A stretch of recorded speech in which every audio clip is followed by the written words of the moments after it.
The first time I met him, he told me he was separated, but the tan line on his ring finger told a different story. I didn't care. I liked the chase, the secrecy, the thrill of being the one he risked everything for.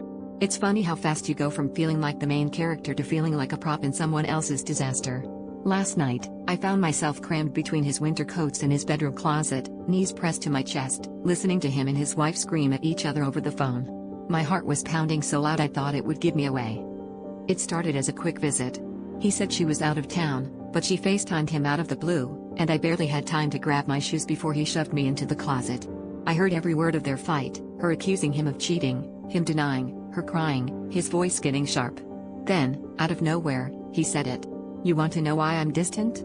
Because I'm in love with someone else." There was a pause, and then, like he was daring the universe, he added, "I love her." The silence on the other end was deafening, but the silence inside me was worse. When he finally opened the closet door, I expected him to look triumphant, or at least guilty. Instead, he looked relieved. He pulled me out and hugged me like I was a lifeline, but all I could think about was the look on his wife's face, which I'd never seen, but could imagine perfectly.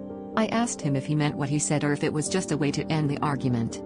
He kissed me, whispered yes, but I caught the hesitation in his eyes, that flicker of doubt that said maybe I was just a weapon in a war I never signed up for. I left before sunrise, walking home in yesterday's dress, his cologne clinging to my skin like a bruise. The truth is, I liked the danger until I became the collateral damage. I told myself I was different, that I'd never be the kind of person to sneak around and lie, but it turns out, everyone's capable of being the villain in someone else's story. The hardest part isn't losing him. It's realizing I lost the version of myself I actually liked.